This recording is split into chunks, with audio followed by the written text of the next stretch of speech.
Hello, hello, hello. What's happening, people? Um, yeah, I'm back for another Leicester City pod. Going to be just talking about the friendly that happened last night. Although I wish there was more positive things to talk about because let's be honest, it wasn't great. But yeah, like it's my second pod of the night, and I just had dinner, so it's all a bit hectic. But I I watched the game, so this one should be fairly straightforward to go through what happened. Um, Give me a like and subscribe as well. I always forget to say that, so I'm going to say it this time. Yeah, if you like what I'm putting out, then please give me a like and a subscribe. Um, so the game yesterday, Wycombe Wanderers won, Leicester City nil. I mean, yeah, what is there to say really? We played two different lineups for each half, and there were a few bright sparks in there. I'm not going to get too down about it. Obviously, the result is not the most important thing in preseason. I actually get bored a little bit of how much I've been hearing it, but it is all about fitness, not getting injured, bedding in the new players, all that kind of thing. But at the same time, let's be fair, you want to see, a good performance. You want to see the team starting to kind of gel and, preferably a goal or two, something to get excited about. But we've had two friendlies so far. I didn't watch the first one at the weekend, but it was a 0-0 draw against Burton Albion, which we then lost on penalties because it was some sort of strange friendly cup system. We only scored one of our pens as well, so all in all, not a great day at the office.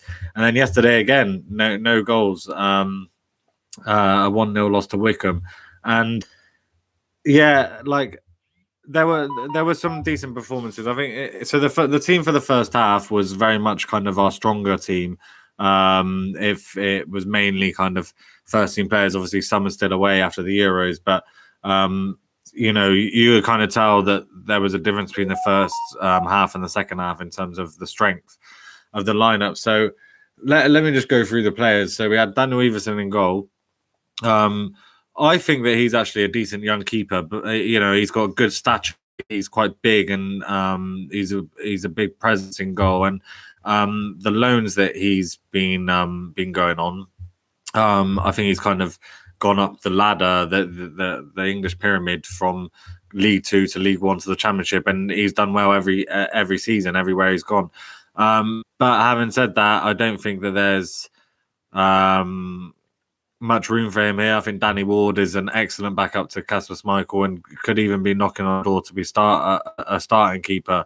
Not in this coming season, but Schmeichel is getting on a bit, and that place is going to be up for grabs sooner or later. But Everson, I know that there's already been talk about a deal being confirmed with Preston, where he was on loan last season. So I think that I don't think he's going to be around for much longer. So then right back we have Ricardo Pereira. Pereira, I loved him. I do love him. I was one of the best right backs in the league easily. But then he got that knee injury at the back end of the season before last, and it took him about half of the season to come back to fitness. And then when he did, I think it's fair to say he wasn't showing the same kind of form as he was previously. So I'm hoping to see a lot more from him this season. I'm hoping to see that he's going to be back to full fitness and ready to go. Whether I saw that in this friendly or not, I don't know. The question's still out there, but I know. I hope he comes back to form, because if he does, he's a real asset for us in that position. The two centre backs were Fofana and Soyuncu. So Akinfenwa played up front in the first half, and he's a unique player, but he definitely caused them problems with his size. Like every time the ball went out to him, he was kind of out muscling them and causing problems. But I think that the main problem is that Fofana and Soyuncu, whilst being like good quality centre backs on by their own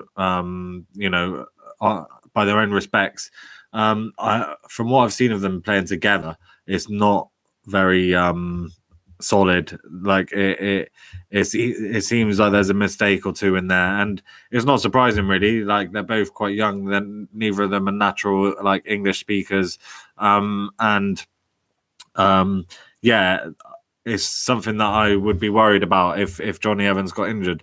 Like we saw that last season when they played together when Johnny Evans was injured, we weren't as solid.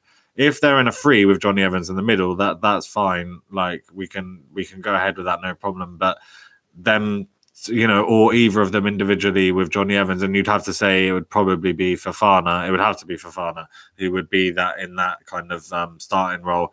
Soyuncu's quality, but he is a bit reckless, and we've seen at the Euros with Turkey again when he wasn't paired with someone who was super solid. Turkey really struggled, and defensively they were all over the shop at times. Left back, we had Luke Thomas. So I think with James Justin out, it's between Luke Thomas and Bertrand for that left back spot. Bertrand wasn't in the team yesterday. There were a few players missing, as well as those not at the Euros. Like Tielemans had just come back, so I don't think they wanted to throw him in there. Barnes is training, but I guess might not be fully fit yet. Bertrand, wasn't in the squad. I'm not really too sure why. So Luke Thomas played at left back, and he was actually one of the better players, I'd say, in the first half. And I do really like him. Like he's still 19, 20, and has a really bright future. And I wouldn't be surprised to see him kind of picked ahead of Bertrand, at least kind of for the first few weeks of the season. Then we had Rashid Ghazal on the wing. I was a bit surprised to see him, playing in this friendly because, the rumours have been very strong that he's going to Turkey, either to Besiktas or more likely to Galatasaray. It's never really worked out for him at Leicester. I've been through it before, but actually, I'd say he was pretty decent in this game. Like his set piece delivery was quality, and that's something that's been really frustrating as a Leicester fan, especially with like Maddison. I have to single him out because sometimes his corners and free kicks just aren't as good as you'd expect them to be. And Ghazal did get like 18 assists in the Turkish league last season, so you can't knock it. But again, he's on the way out, and I was surprised to see him even playing. And then centre mids, we had Ndidi and Samare.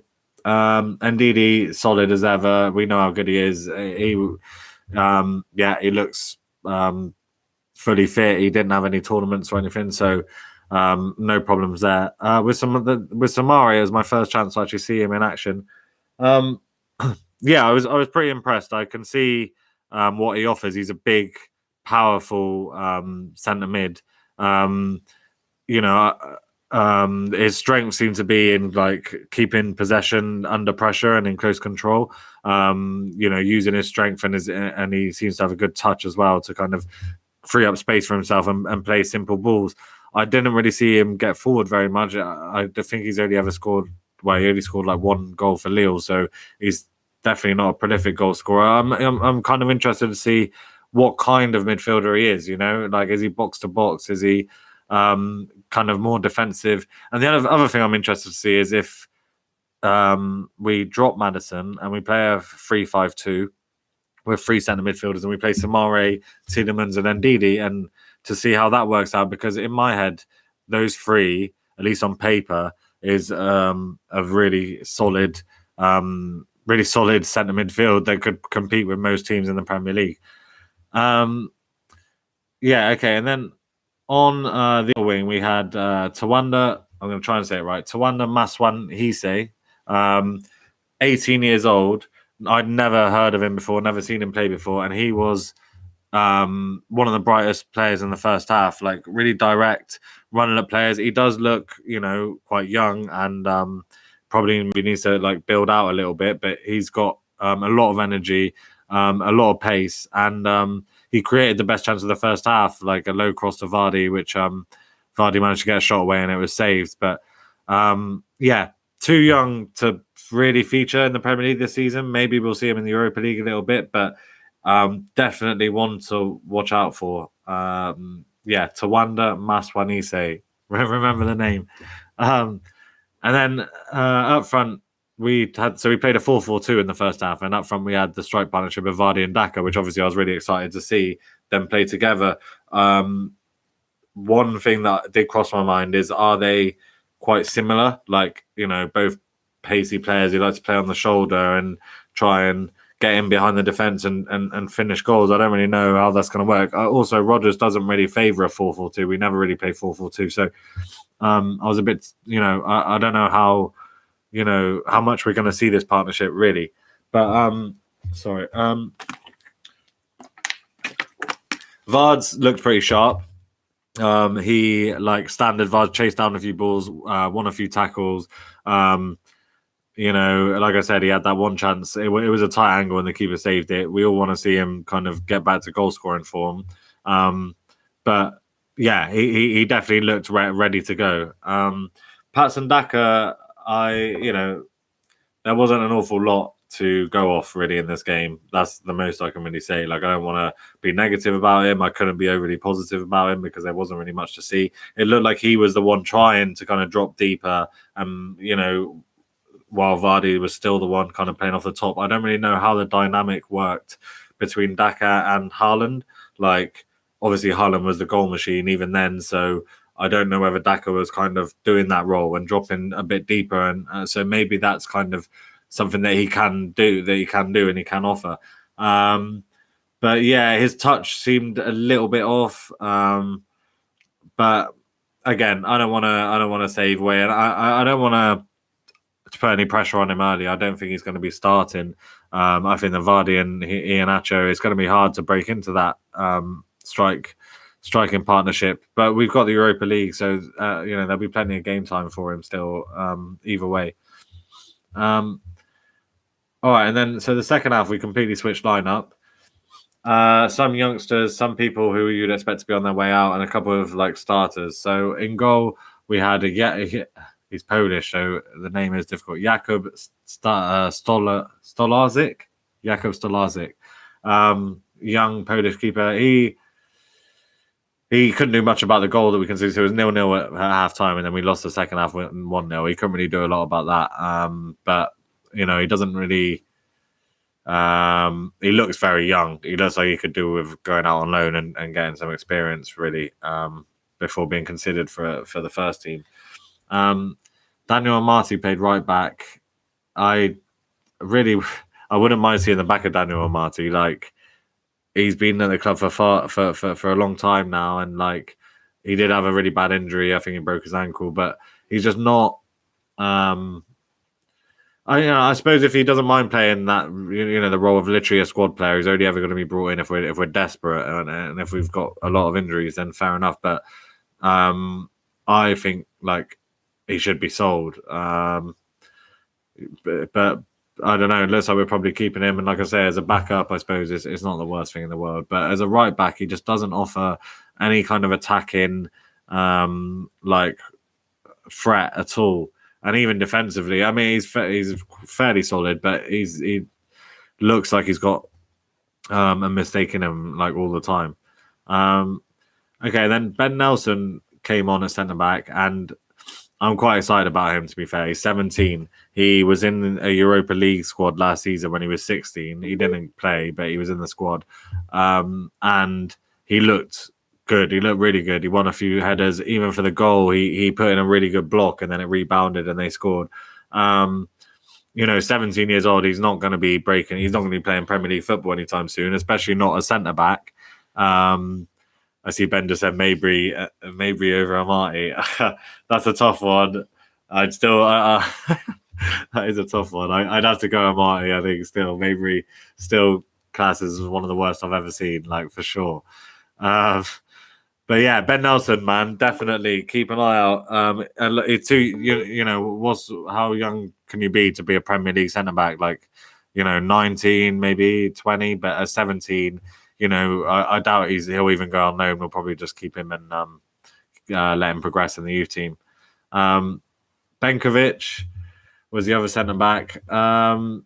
He looked all right. I was thinking during the game, would it be a bad thing to have Benkovic as a backup centre back? But when we bought him, he had all this promise, and he's when I've seen him, the few times I've seen him, he hasn't looked bad. But the problem is, like, the loans that he's had, he went to Cardiff, didn't get a look in. I think Warnock even came out and said something quite negative about him, I think, at one stage. He went to Bristol City after that, and he was kind of in and out of the first team there. And they're not exactly like a fantastic like championship team. I think he even went to Leuven, like our sister club, and I didn't hear about much there. So it's hard to say how can you then use him as a backup centre back for a top half Premier League team if he can't even prove himself in the championship. We probably can't sell him because he's probably on too high wages, or like nobody like wants to pay decent money for him. So I don't know. Maybe another loan is what we'll end up seeing for him. Kamal Sowa. So he was on loan at Leuven last season. I think he was actually one of the few loans that we've sent there who's actually done well, and they kind of rave about him. I don't think he did outstandingly, but in the Belgian First Division, he at least did all right. And he filled in at left back yesterday, and then someone got injured. I'll go on to it in a minute, and he ended up going because he is naturally a winger, so he went forward and onto the right wing. Again, he didn't get enough of the ball to show anything. I don't know. We do lack wingers in our squad, so if we don't buy anyone, then maybe he will get a chance, because like I say, that's one area of the pitch where we're definitely a bit weak in terms of the squad. Albrighton on the other wing, not much to say, same old Albrighton. I don't want to criticize him. I love him really, but like, you know what you're gonna get. He's gonna work hard, and he's gonna like try and get it onto his right foot and whip a ball in. So it was more of the same. And then centre mids, Hamza Chowdhury. I think, I said on my last video, we got too many centre midfielders, and I think of all the ones that's most likely to go, it's probably him. I've seen links this week with like Newcastle again. That's been going on for a while. I think fair play to him. Like, he's like 23, 24. It's probably about time he moves on. He was all right. His standard went in for a really bad challenge. Like, he seems to do that an awful lot. But I just don't think we have space for him in the squad. And if it's out of him and Mendy to keep as like a defensive midfielder, then it has to be Mendy for me. Like, he's more reliable if anything happens to Ndidi. And then Kiernan Dewsbury Hall. I saw a lot of Leicester fans say that he played well yesterday, and people are quite excited about him. But like, he is like he's not super young. He's like 22 or 23, I think. And he's had loans. He went on loan to Blackpool in League One and did really, really well. And then he went on loan to Luton last season in the Championship and did really well for them. Was a really important player for them. But like, now's the time when and I've seen a couple of interviews with him where you can see he's very determined to kind of try and break into that team. And there was a video in training of them doing like the bleep test, and he was smashing it. He was ahead of everyone. So he's obviously come back like really fit and raring to go. And he did play well. He can drive the ball forwards from centre mid. He's got a lot of energy. Definitely not in a technical way, but in some ways he reminds me a bit of Grealish in that he's strong, and like, he's hard to knock off the ball, and like, he's powerful, like, and he's definitely attacking minded in terms of the middle of the pitch. So hopefully we'll see more of him, and this will be the season that he can kind of make an impact. And then you'll definitely have to excuse me on the pronunciation of this, because he's Thai. Well, he's like half Thai, I think. But it's Tanawat Seung Chitawon. And he's the one who got injured after about 15 minutes, which was unfortunate because he actually looked quite good. I saw that he played for some internationals for Thailand over the summer, and we got him from Nantes, I think, and he's like 19. And he looked bright. He played a really nice through ball over the top for Iheanacho. onto his left foot, and Iheanacho just kind of snatched it wide. And obviously, with the owners being Thai, I know that how much they would love to see someone of Thai ethnicity playing in the Premier League. For them, it would be like a dream. But I also respect that they don't. It's not like they've just picked some random shit Thai dude and thrown him in just for the hell of it. They've actually found a young player who was playing in France who, by the looks of it, is quite talented and might actually make it. I'm not saying he definitely will, but he might. And I don't think there's ever been a Thai player in the Premier League. So obviously, if he could be the first and it's under the Thai ownership, then that would be, really, really quite a cool thing. And then nearly at the end now. So then Maddison played. I know there's a lot of rumours of Arsenal going on at the moment. He's not going to go to Arsenal. We quoted 70 mil. There's no way they're paying that.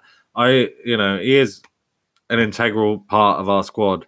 He didn't look too.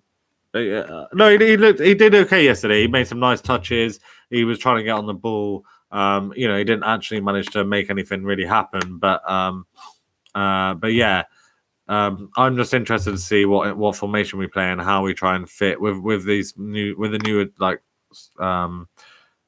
strike force that we've got, and with Barnes coming back from injury, how we're going to kind of fit everyone in, and how it's going to work, and with Samari coming in and having an extra centre midfielder, and like I said, that option of playing the three across the middle and not having a number 10. So, and also Maddison playing in this second half, where if you actually run through the teams, like I said, he was the only player who played in that second half, apart from, you could argue, maybe Mark Albrighton, and maybe Iheanacho, who were actually, competing for the first team. So it was interesting to see the way that Rodgers kind of split the teams like that. And I don't know, maybe I'm reading too much into it, but it kind of suggests to me that maybe Maddison is going to be a bit more in and out of the team than he has been in the last couple of years.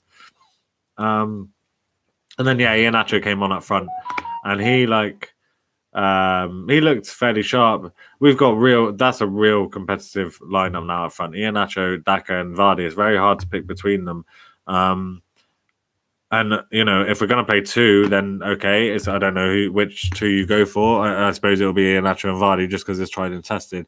But if you go for one, then you're going to have two class strikers on the bench, which is a luxury, but also a bit of a headache for Rodgers. I don't know exactly how he's going to play it. The only good thing is that because we've got Europe, we've got a lot of games, a lot of rotation, and everyone will get their chance. So yeah.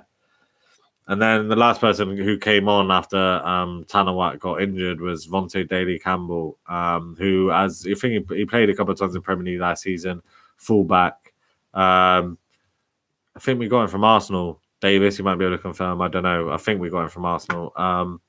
But yeah, he looks okay. He looks solid enough, like a reliable backup.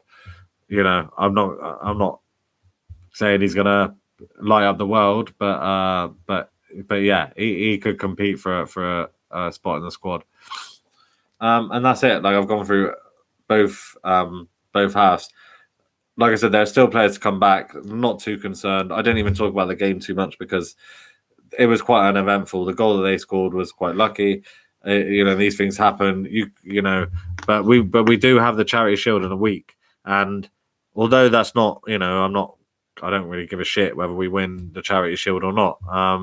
It doesn't really matter. I read today that Guardiola might play his under-23 side, in which case, fine. I mean, it just kind of diminishes like the importance of it even more, but it gives us more of a chance to win and get another trophy, a trophy that we've never won. So, whatever. Like, but that will be, but because we have that, it'll be a much more telling formation and and selection in terms of who plays. Because it's a week before the Premier League starts, and you'd think that Rodgers would use that as a proper kind of test run of the team that he's gonna go for. But yeah, Have we got any more friendlies before then? I wonder. Yeah, we do. We play QPR. We play QPR in a friendly this weekend, I guess. Yeah, tomorrow at 3 o'clock. Sorry, tomorrow, Saturday at 3 o'clock. So yeah, I'll watch that again. Hopefully, it'll be a better game. Hopefully, I don't really. I understand why they do the half and half to give everyone a run out of fitness, but it would be nice to see, the first teamers given a bit more of a game time. So maybe this game against QPR is the kind of one where we'll see kind of more 60, 70 minutes of more of the players that we expect to see come the start of the season. All right, but yeah, I'll be back for a reaction video after that QPR Leicester game, and don't forget to like and subscribe. All right, see you later.